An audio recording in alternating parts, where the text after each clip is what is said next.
Yo, and one more yo. We're back in the house as usual. We're back on the couch as usual. We are excited. We got a lot going on today. We hope you guys are doing well. We hope you guys are having a wonderful, wonderful start to your week. We hope you've been keeping up on the sports. We hope you've been keeping up on the current news. And we hope that you are ready for today to get some new stuff right delivered to your front door.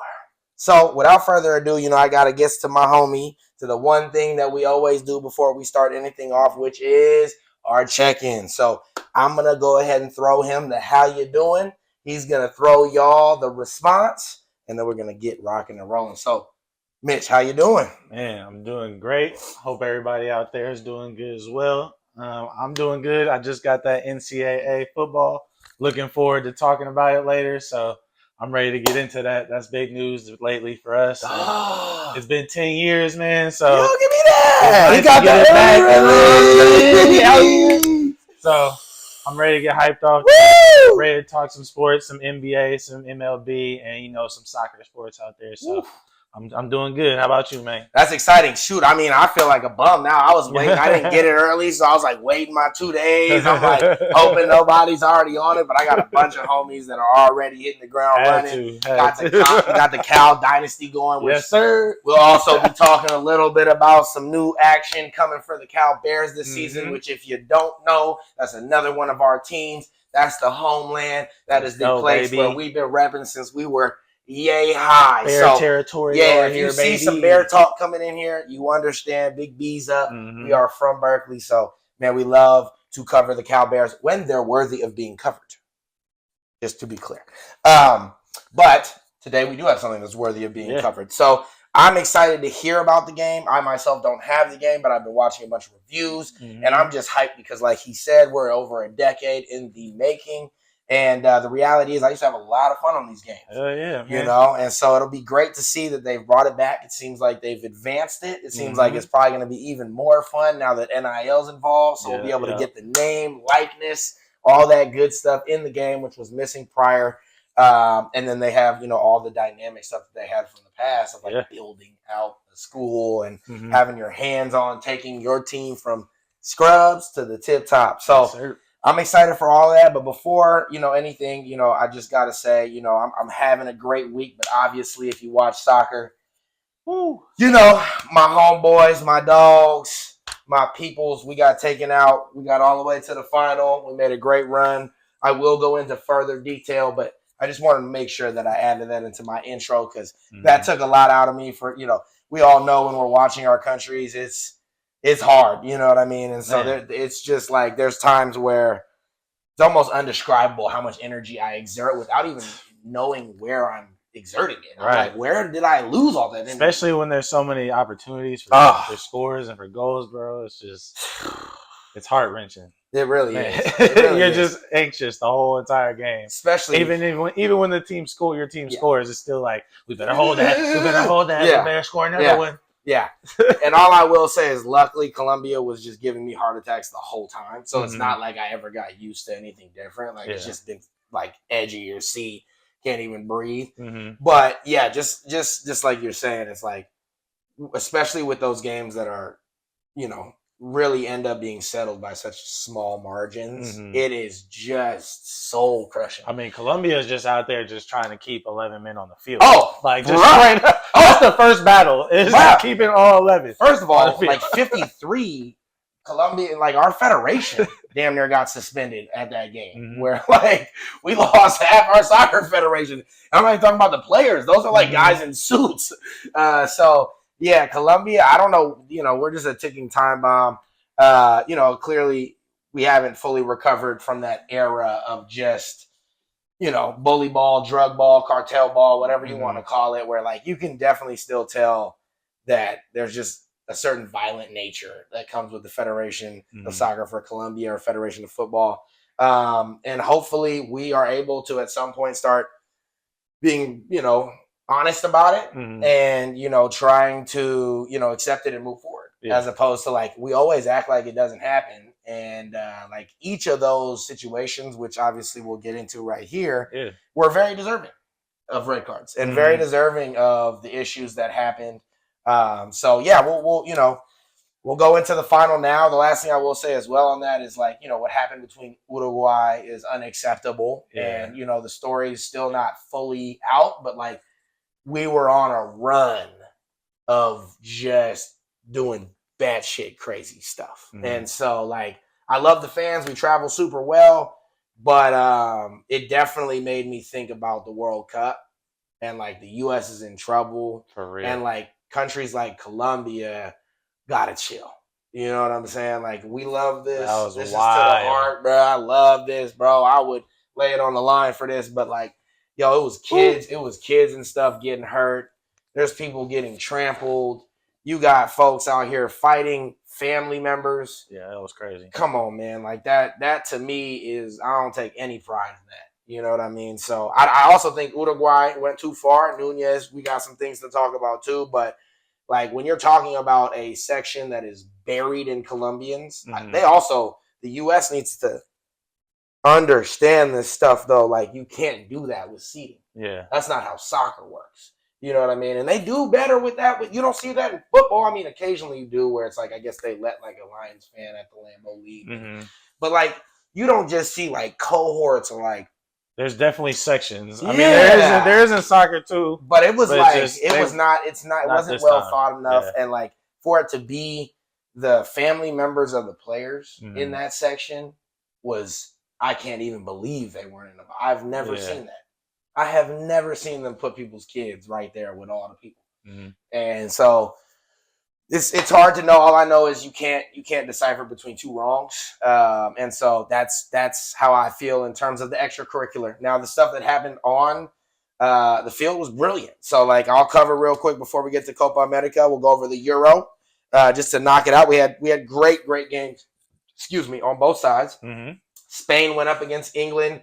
This is England's back-to-back chance to go ahead and bring the Euro home. Mm-hmm. This is probably their best chance in terms of, who they're fielding and the mesh of old and young. But they still have a very, very bright future. Mm-hmm. But nonetheless, the biggest thing for me about them is they got to the final in a lackluster fashion. Like, there's nothing I could say good about that team through that tournament. Nobody felt good about them. Mm-mm. No, there's one guy on that team, on the team of the tournament. Think about that. Like, you have one guy who makes the team of the tournament, and you're in the final.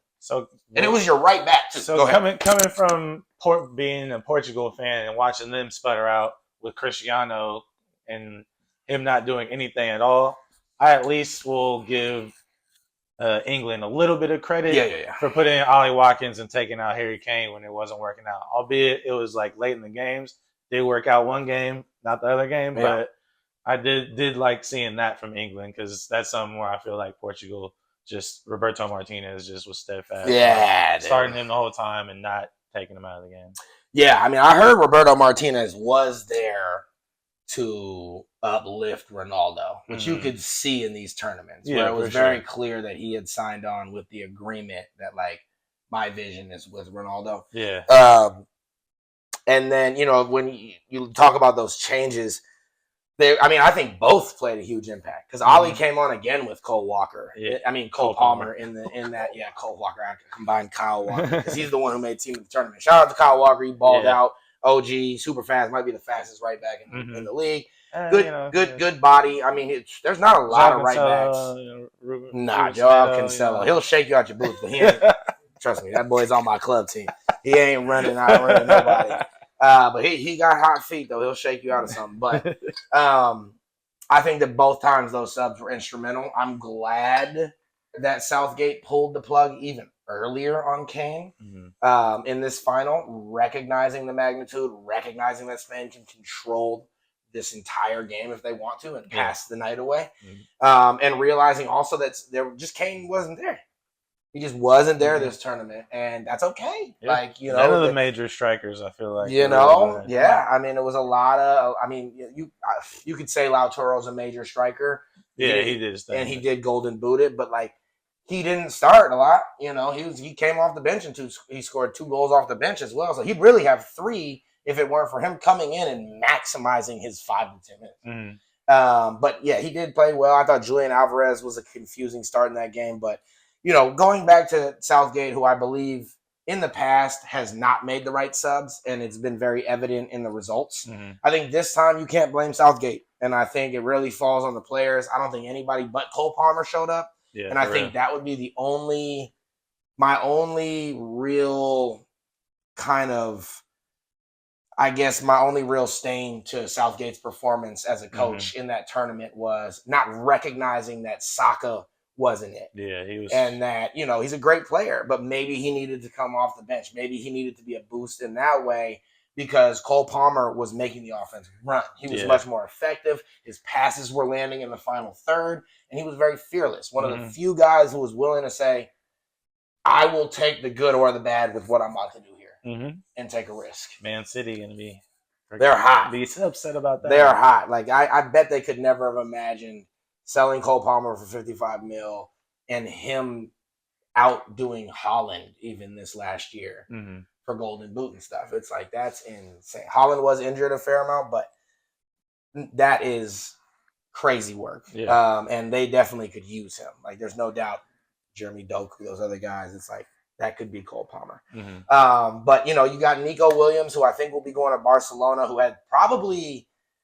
he was definitely on the team of the tournament, but in my opinion, he might have been the most, impactful speed wing in this entire tournament, which is really saying something because there were some guys out there.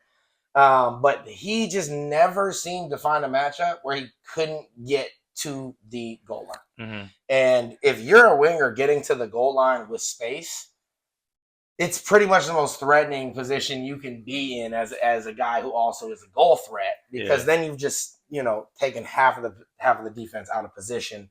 And then of course you got, Lamine Yamal on the other side who going crazy. Just, is giving exactly what Nico doesn't. Is this calm fluidness on the ball. He's also lefty, so it's a lefty-righty thing.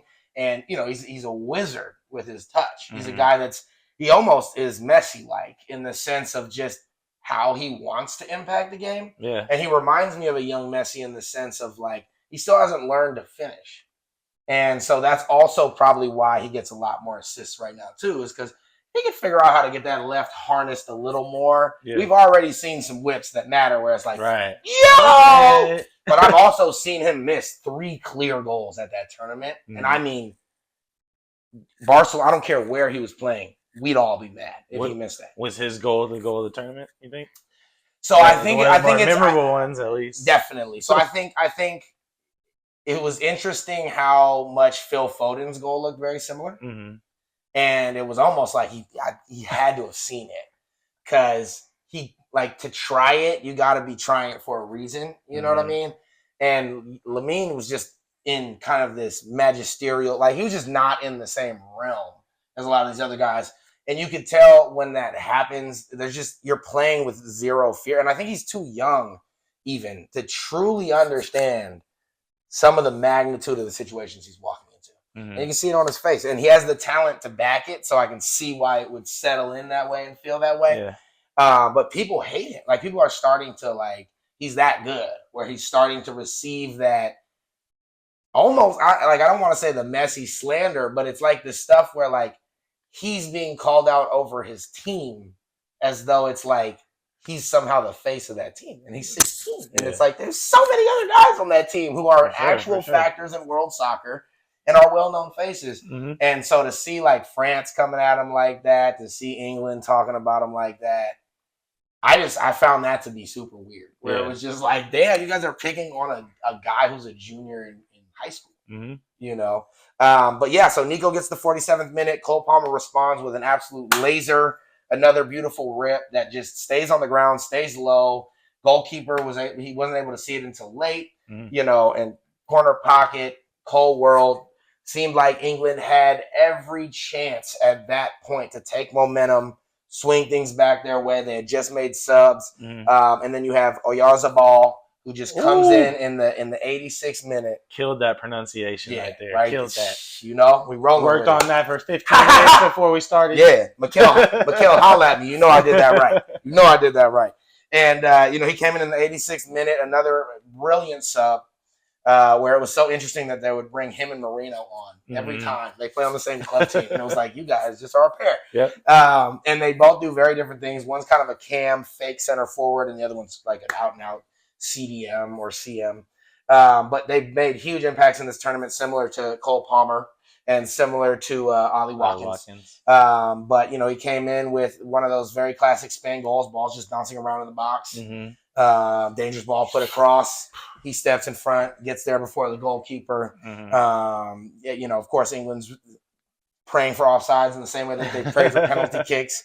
And it was very clear that they didn't have the team that was going to be able to do anything after the 86th minute. So it was a kill shot effectively.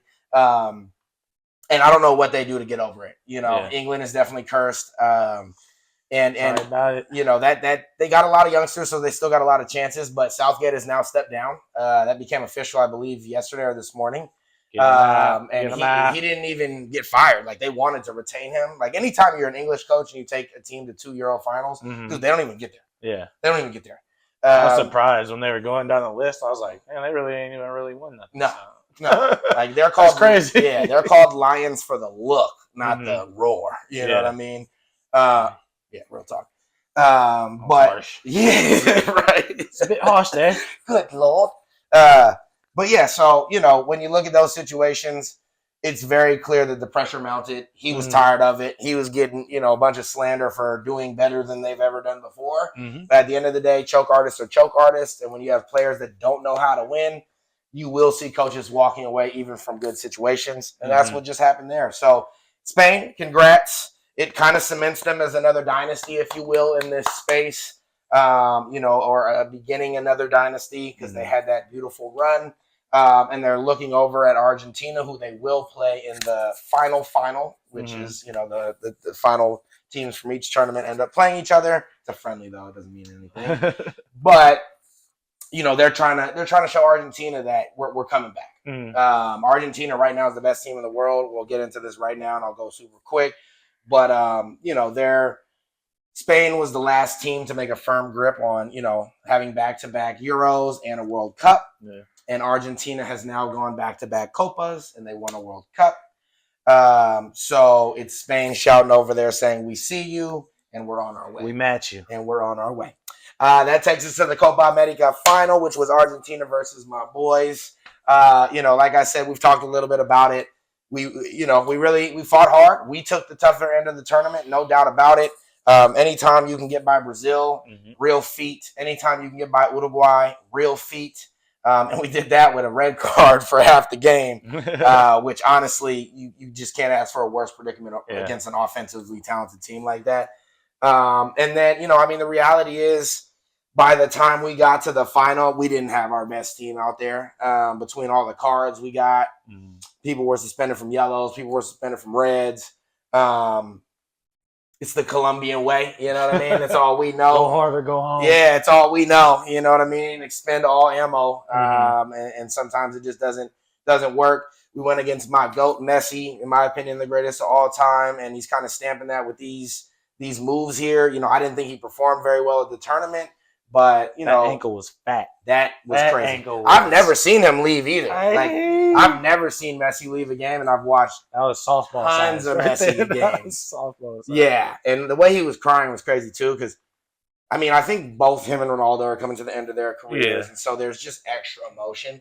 But I've not seen that from him in terms of I've seen him react to his injuries, but that was I'm pretty sure he would have played with anything else. Yeah, if it wasn't a great. If it wasn't that big. I feel like he that realized happened he wasn't going to first time, and I think he was trying to chill. Yeah, well, that's because we came up and bucked him. We came up and bucked him right, just checking on it, just making sure your ankle cool. A whole lot of bucking going on. Colombia's playing rugby. We're not about that. We're like, let me check the ankle, bud. Dang. So does it hurt? Cleats up, mess. No biggie. But Argentina, they're the best team in the world for a reason. They have talent all across the board. They too have some OG talisman players who are on their last run, who are kind of playing magically. You got Di Maria playing out of his mind, and he plays well for Benfica. But you're 40. He always does it for Argentina. You're 40. you are 40 running my guys down and shaking them and putting in balls still like you play for Real. You know, I thought it was cool to see James making a connection with some of his old Real teammates. James, obviously, shout out to you, my boy. He was the man of the tournament, even on the losing side. That is amazing. 6 assists. I mean, the guy was just an absolute revival story. A true number 10. True number 10 through and through. Some of the best touch that I've seen in my time. You know, it's too bad his career didn't pan out the way, you know, it could have. His mental health played a big part in it. But I thought it was an honor to see him in that space, kind of playing like 2014 again.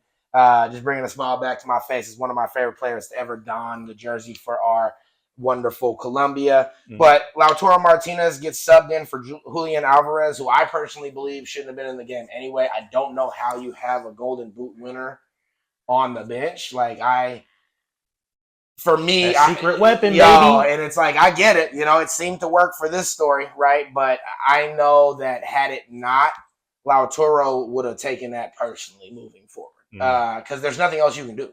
So, like just coming from a player who used to play striker, like if I'm in that position, I've done all I can. And for you to still say you're choosing somebody over me stylistically who hasn't put a bucket in, he hasn't even scored, is like, I don't know what we'd be looking at anymore. I'd be like, I'm not sure what to do out there, coach. You want me to just not score and then I'll start? Like, how should this go?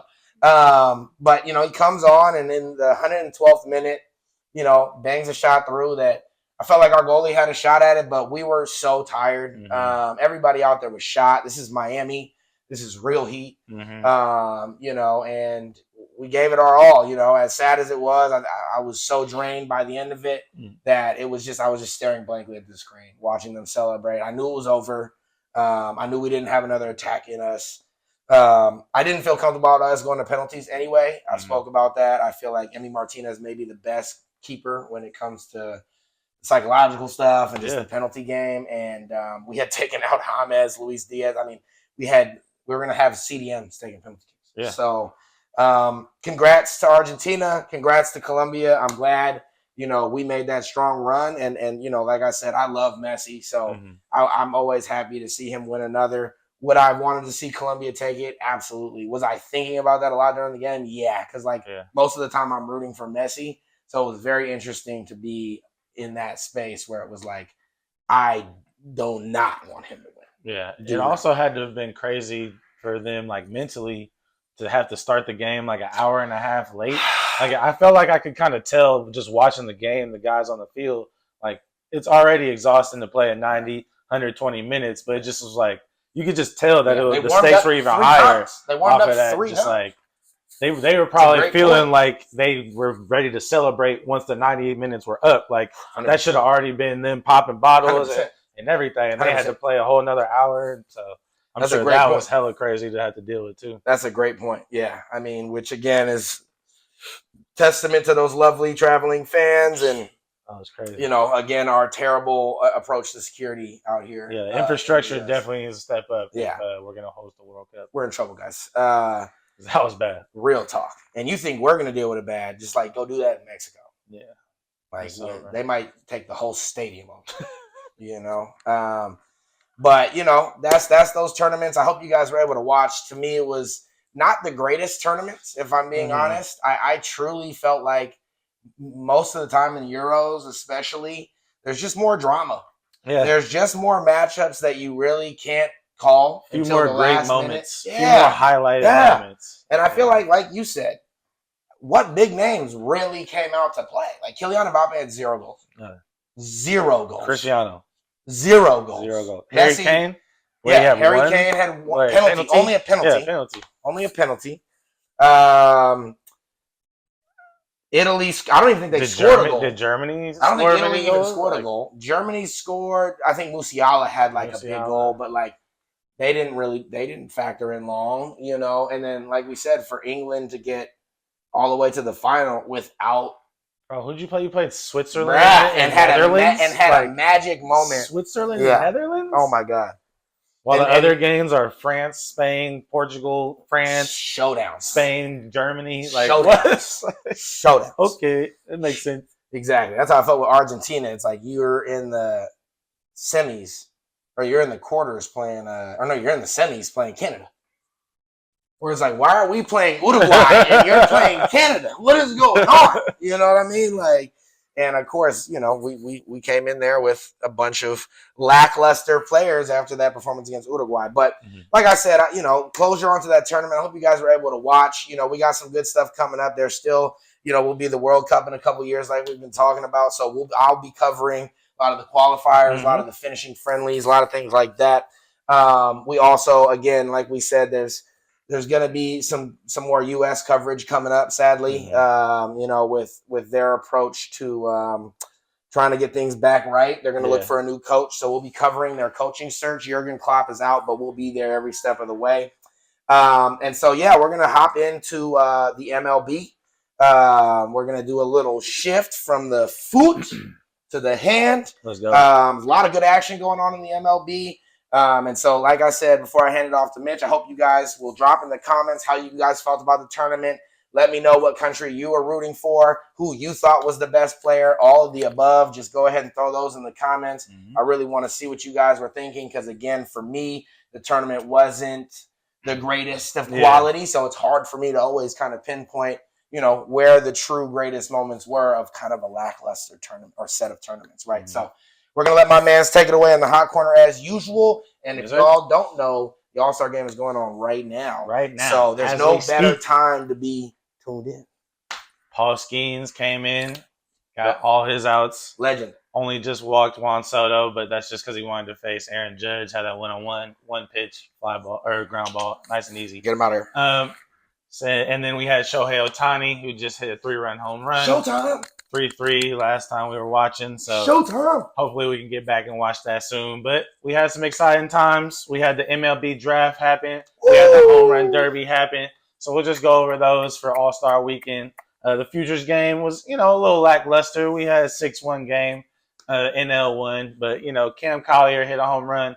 Kyle Teal had a couple of doubles to lead the team and lead the game with 2 doubles and first person to have multi-hit game in that game.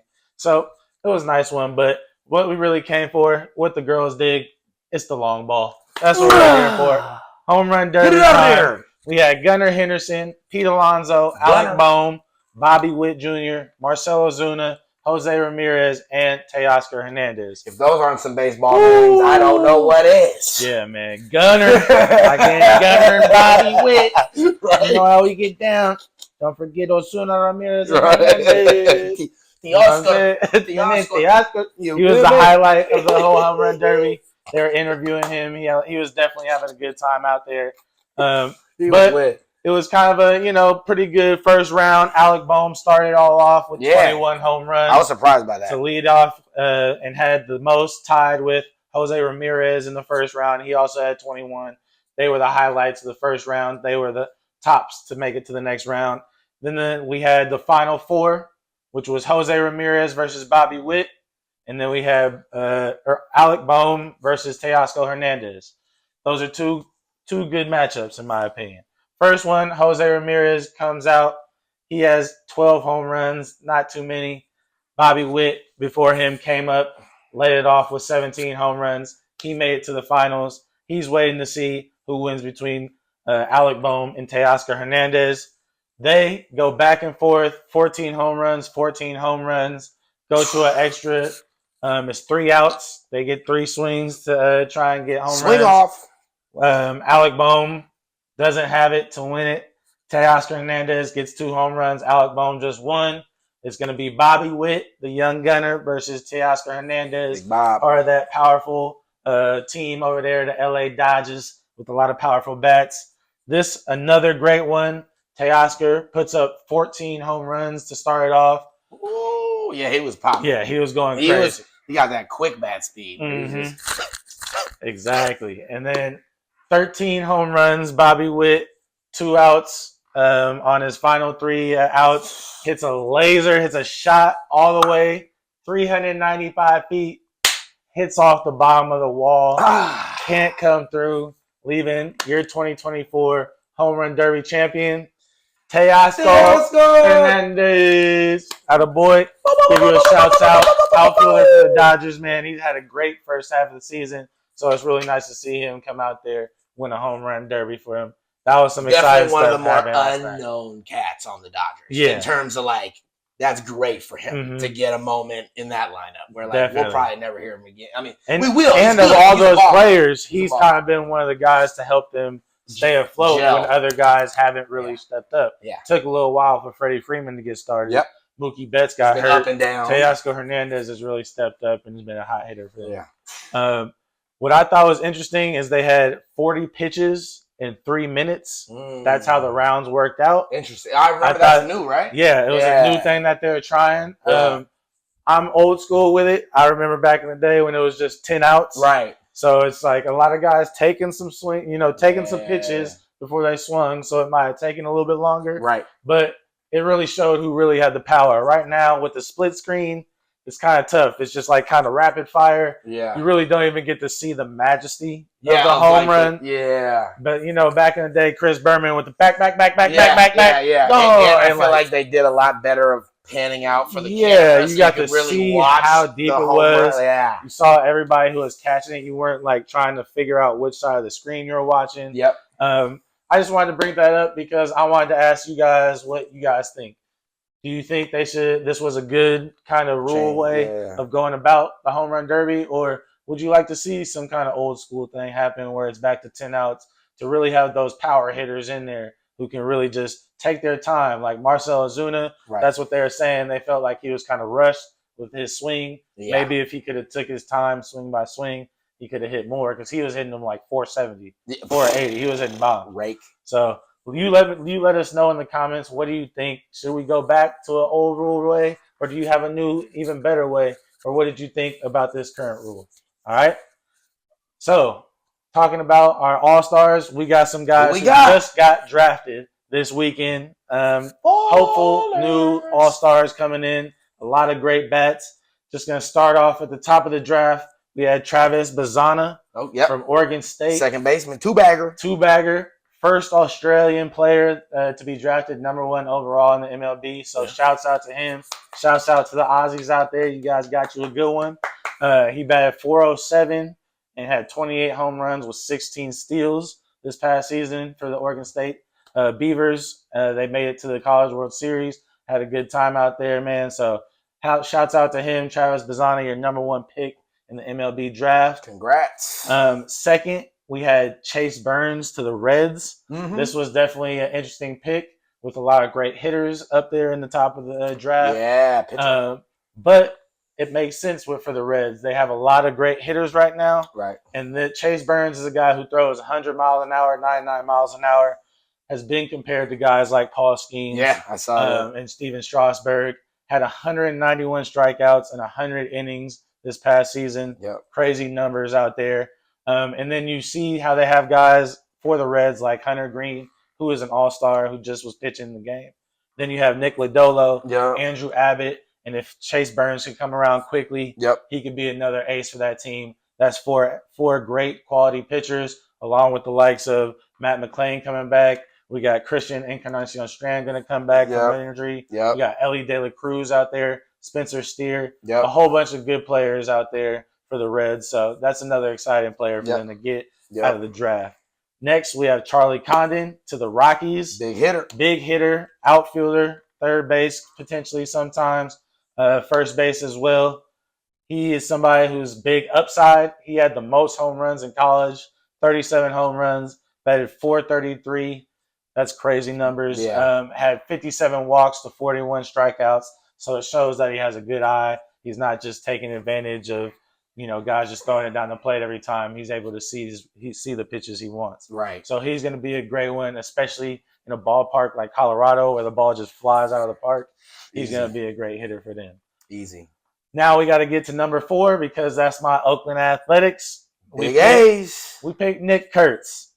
So he's out of Wake Forest. Big name. Big body. I wasn't the happiest about this. 6'5", 240, batted .306 with 22 home runs, 78 walks, and just 42 strikeouts, which led all of college. Right. But I was upset because he's a first baseman, and 2 picks later, Jack Caglione was picked by the Royals to match with Bobby Witt. Yeah. Jack Caglione is the same size, 6'5", 240. He's a first baseman who has 80-plus power, which is the highest you can get in baseball in the MLB. But he also is going to come in as a both-way player, a two-way player. Mm-hmm. He's going to be pitching and hitting. He's somebody who throws 96 miles an hour from the left side and absolutely rakes. I think he had to have averaged like over 104 miles an hour on how hard on his exit velo was this season. Dude absolutely rakes. The Royals really got a good one at pick number 6. Now to shout out just our home teams right now. Number 13, San Francisco Giants selected James Tibbs III out of FSU, Florida State. Tibby! Solid hitter. Has really improved every season he's been playing in college. Had 25 home runs this season and only 30 strikeouts. So it shows that he's not only just a power guy, but somebody who's able to get on base as well. That was a great pickup for them at 13. And then in the second round, the A's were able to get Tommy White. And I don't know if any of you guys remember Tommy Tanks, but he came in to college for NC State, had 27 home runs as a freshman, went to LSU for the next 2 seasons, 24 home runs, 25 home runs those seasons. Big hitter out of there. That's an exciting one to see. He was batting .330 this season with 24 home runs, 75 home runs over 3 years in college. So he's somebody exciting to see. Hopefully he can be somebody who makes it up fast. He hits absolute bombs. If you watch college baseball his last couple of years, you've seen him and you know his name. I thought that was a great pickup after it's not disappointing to get Nick Kurtz because he was a good player. Just after watching him this season, it just looked a little iffy. But I'm sure injuries had to deal with it as well. Yeah. But to skip to the 4th round, just because Matt Chapman and Blake Snell did not take the qualifying offers, the Giants didn't get a second or third pick. Yeah. But in the 4th round, they picked up Dakota Jordan out of Mississippi State, which is a big steal in my opinion. He had 20 home runs and batted .354 last year and was probably the Mississippi State's best hitter and really showed out. He's going to be a solid outfielder, center field guy. I think that was a great pickup for them. Shouts out to Farhan. Yeah. He did his thing this time. Come on now, big. And big then Farsky. Shout outs to for the A's to our local El Cerrito High graduate, Cal alumni Rodney Green, outfielder from Cal. Got drafted in the 4th round by the A's. So nice to see the local, young blood come out here. Had 34 home runs in his career at Cal, so he's going to be an exciting player to see out there. Wants to shout him out as a local guy. That's really cool to see. And that's just a little quick roundup of the MLB, what we had in the draft over All-Star Weekend. Go watch the highlights. The game's going on right now for the All-Star game. It's cool. We got another local guy there, Marcus Semien, playing second base. Balling. Another guy from the Bay over here. So it's great to see our guys doing their things. Check them out. All-Star Weekend's been great. That's your MLB roundup for today, man. So let us know in the comments what you thought about All-Star Weekend. Absolutely, absolutely. And let us know as well who you think should be in next year's Home Run Derby. Because I'm always interested in, what name should we try to get to a line to make that the marquee event, even though it already is. But, what could make it even more dope? And the only thing I will say is Big O. Big O, get him. Let me get O-time. So, yeah, man, thanks for the Hot Corner. As always, you guys know, put in the comments whatever you want to see next in the Hot Corner because he will have it covered. No big deal. And so now we have the opportunity to kind of shift down our last points of today, which will start with the NFL. The Niners, Aiyuk has requested a trade formally. This is kind of just a part of the Niners off seasons now. We've been a very successful team. I truly don't want to even give Aiyuk this much time. So I'm just going to say I believe it's cap. I believe that the request is real. But I believe that it's all just another ploy for him to try to gain a little more ground, to get a little more leverage. Because at the end of the day, he has none. And the Niners have already told him, we're willing to let you test free agency next summer. It's just you're still on contract for a year, so we don't understand what you're saying. Sorry, bud. Bro, you're stuck here. You're on the contract, so you're going to play this year. And he keeps doing little things like this that are like, very childish and probably making the fan base hate him more and getting ready to ship him off if we need to. But the reality is, also if you've watched what happened to Debo, some of these other guys in the past, you can talk a big game, but if you've signed that dotted line, you ain't got a leg to stand on, brother. Okay? So that's that. Aiyuk, you'll be a Niner next year. Congrats to you for making it tough. We'll see you in the red and gold. So I just wanted to shout out this receivers show. Yeah, lit. That was not fun to watch Davante Adams. Oh my God, he was. If you watch this, he was hurt. He was hurt. He was hurt. He was dogging everybody, the organization, Jimmy G. He was hurt.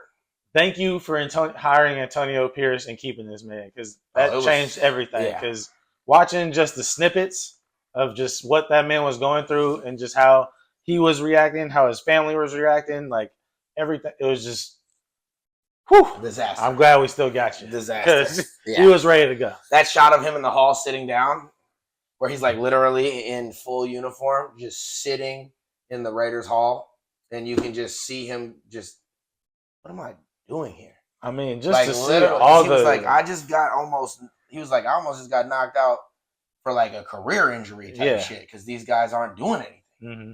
You know what I mean? So yeah, I totally feel you. If you haven't seen it, you don't have Netflix, then go check that out. The receiver show is super dope. Justin Jefferson, Debo, George Kittle, Davante Adams. Am I missing one? Amon-Ra St. Brown. Those guys are in it. Go check them out. It's supposed to be pretty dope. So yeah, that's done with the NFL. We'll see who ends up starting for the Raiders. We'll be covering that. It sounds like young Brody has it locked. Aidan O'Connell sounds like it's so. Once we get confirmation, we'll have all that covered. And, if there's any new news on Aiyuk that actually matters, we'll have that covered. But we're going to go ahead and move on yet again. So we're going to talk real quickly just about, NCAA football, the new game that's come out. Obviously, Derek's gone into it a little bit. He's going to be able to play some tonight and then get back to us as well next week with even more detail of how is it. Give us a rating. Break down your favorites, pros and cons of the new game. So do tune in next week, because we will have a full review of the game at that point. But we're just going to more talk about excitement right now, how we feel about the game being released. He's obviously going to be able to go home tonight and play it. That's a great feeling. Yes, and then lastly, before we touch on the Olympics to end tonight, we're going to tell you guys a little sneak preview, or it's not even a sneak preview. It is out and it's public, but on this show, it'll be the first time talking about it. We got some new threads for Cal football. So why don't we go into expectations real quick of this game? What are you most excited for? So I got to play a little bit last night. I didn't play too much, but I got to be the Cal Bears, play as them. They really got the atmosphere down. I thought that was dope. It really felt like we were weed from Hippie Hill. Yeah, we could smell the weed from Hippie Hill. Could hear the cannon booming. But yeah, I mean, they had the Cal Stadium looking nice. Memorial. They had Memorial looking nice. Really felt like the games. It was cool to see that. Felt like the games back in the day. Yeah, felt like the games back in the day. They had lots of fans in there. Started out with some games where there was no fans, and more important games there are more fans. That's in the seats. So stuff like that is cool. I don't know if you guys saw the little snippet. I'm hyped. Who was that from Colorado? The wide receiver, Travis Hunter had a little clip where it was just like, man, this line is trash. But like in the game, if you don't have a solid line, you have to think so fast. As a quarterback, you have to release you get sacked. The teams on the defense is on you so fast if your offensive line is not good. So I'll say that's something that makes it definitely frustrating, but definitely super exciting, because it's just like you really feel like an 18-year-old kid or like a 16-year-old kid. It's like not 16-year-old, 18, 19-year-old kid, just like, oh damn, like Nick Bosa's coming on corner and I got freaking Joe Blow as my right tackle. Like, oh damn, like so. I thought that was drafted into a crap team. Like most top quarterbacks, that's probably the experience. Yeah, so I thought that was pretty cool. From the limited time I was able to play it, haven't really gone into the deep details yet, but we'll be able to talk about that later on. But yeah, overall, cool excitement. Getting that, seeing the team go from unranked to ranked, those kind of things. It's all dope. I like it. Dope. And on my part, I don't have the game yet, but I will say it's definitely been on like my top 3, and that's being probably even a little unrealistic. Like it might even be top 2 and maybe 1 in terms of games that I can recall being hyped for as an adult. Yeah. So, on a scale of 1 to 10, I've been obviously not itching enough to get the early release, but I feel dumb for not doing it now, and I would have loved to have it now. And I guess I'll wait till the 18th, like the rest of us bums. But yeah, I'm super hyped. So please let us know who you're going to be playing with first in the comments. If you're going to get the game, let us know what is the team that you're going to start. Is it called Dynasty? Yeah. What is it called? Yeah, Road to Glory. Road to Glory. Dynasty. Road to Glory, Dynasty. What is the team that you are going to bring back to glory? Let us know. Put it in the comments. Who's your alma mater? Let us know. Thank you. So before we leave the NCAA world, we got to say, please go on Twitter, social media, whatever you do utilize, and please go check out Cal's new football unis. It's been a while. If you're not a Cal fan, I understand. We're not forcing you to go do it, but I like looking at jersey releases from a lot of teams. It doesn't have to just be my team. So that's the only reason I'm encouraging you guys to take a look. And please get in the comments as well and let us know. Are we capping for how clean we think those are? Nice little ACC patch. I like it. I was feeling it. I really felt like, it wasn't huge changes, but it was just crisp, clean, the right type of changes you need to go into a new era of football in a different conference. So I would give those a firm 8.5 out of 10. And that to me is like pretty up there in terms of like Cal uniforms usually. I'm usually like a firm 6, So let me know if there's any difference to that. I did think it was interesting that Cal, like the overall ranking in the offense and defense was an 84 overall. Really? Yeah, exactly. That's exactly what I was thinking. I was like, okay. Yeah, it's kind of solid out here. Okay. Hey, we take those, EA. Season ticket holder right here, baby. I'll be at all the Cal games. You already know. Cheers to you, EA. We take those. We take those. But we're also not like crap. I just feel like it'll be interesting to see how we do in the ACC because I feel like every year we're either good offensively and crap defensively or great defensively and crap offensively, which doesn't make us, bottom of the barrel, but you got to get them both right, man, to be competitive. So, please go check them out. Let us know what you think about them. I'm rating them an 8.5. Just drop a number down there, man, out of 10. Let us know how you feeling on those uniforms. And if there's any other uniforms we should check out, put those there as well. We'll take a peek. We'll give you a rating. We have no problem doing that. Yes, sir. Last to touch on today would be the Olympic friendly. We're heading into the Olympics. We got the almighty United States team. Supposed to be even better than the Redeem team, even better than the Dream team. Ooh. Which, in my opinion, remains to be seen. But there's been a lot of talk about theoretical matchups, and everybody pretty much is taking this team over any other team. So you would think that would put us in position to where we're going to blow everybody out. Yep. Foregone conclusion. So when we go play Australia, the expectation is we're going to take them down under. Okay. And the game progressed as such, where we were able to go up 20 early. Very early. Ended up stretching it to, I think, 22 was the highest we got to. And, eerily, this team is being coached by Steve Kerr, for those who don't know. They eerily give me Warriors vibes in terms of that turn it on, turn it off business, which to me is, if you want to stress the fans out, if you want to not reach your potential, if you want to put guys out there who won't know what to do, you do that. Yeah. And so what I won't do is watch Steve Kerr not make changes like he's sometimes done on the Warriors when it's like you can't go wrong by making any changes. So that would be like giving me a choice of anybody on 2K and saying I didn't make a sub. Yeah. Okay, so we won 98-92, just to be clear. That's a 6-point game. So not a blowout. I don't know if you guys noticed by that. And after leading by something like 22 with a team like Team USA, where there is no weakness, that shouldn't be possible. Again, it is a friendly, but I definitely don't feel – I haven't seen this team play that well yet, so I don't necessarily feel like I should feel great about it. And I know that Australia is butt. Yeah. I know Josh Giddey looked like Larry Bird out there. Jock Londell was going crazy out there, boy. What is going on? Dyson Daniels was doing this. Bro, they don't even have Ben Simmons. Yeah, right? It's like arguably but Patty was out there still. 50. Old Patty just 50. Literally. It's him, and he could have got Popovich to come play with them. Right. That's how old he is. Anyway, so, for me, what I will say is USA, my verdict is you got to wake up. If you want to go to this tournament and be real, way better stuff waiting on y'all over there. And those teams aren't going to care if you go to sleep. Yeah. Half of that, you could tell Australia, they wasn't really tripping because at the end of the day, it was a friendly. They were just happy to be in a ball game. There's going to be some of these teams that hate y'all. And so if you want to go to sleep like that, they are going to use every moment to put that into their country's history. And it will affect ours in turn. Mitch, do you have any words to tell these guys? What's going on? What are we saying? So I wasn't tripping. I didn't see KD out there, right? No KD.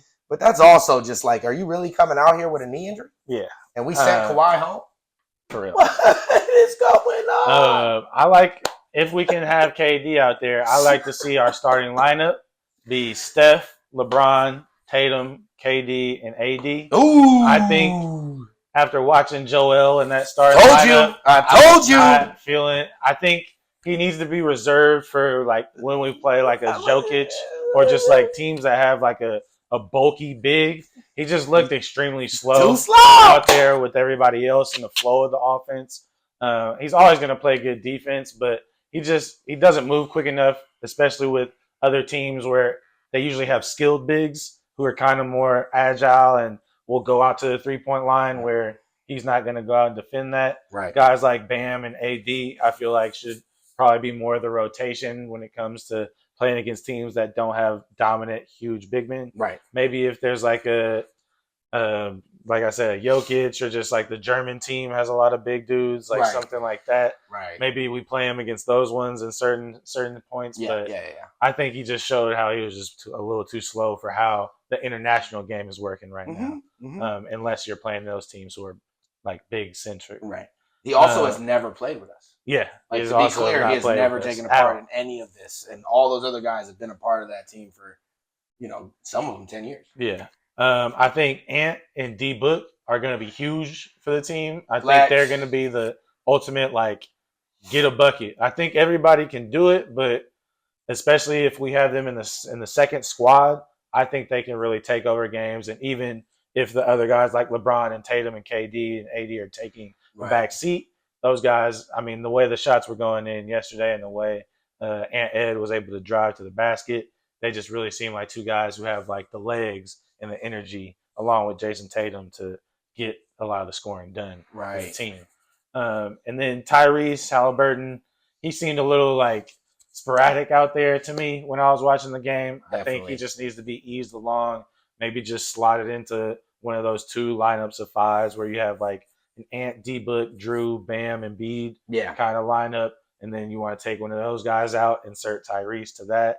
He just seems more of a guy where it's like you're just kind of in the way when you're with the OGs of Steph, LeBron, and KD and those guys. And so if he's not flowing, it's going to be like, it's kind of on you, bro. He's more of like I'm rallying the underdogs guys right now. So to have younger guys or like a Drew who's like a team player and a Bam who's very much team player, having those guys, I think he'll mesh better and move the ball around and be more comfortable around those guys. So I liked what I saw overall. We had some lulls, like you said, where we can just look like we're not involved in the game, not paying attention all the time and lose focus. But I think with guys like Ant and D-Book who seem kind of locked in right now, I think we're going to hold it down.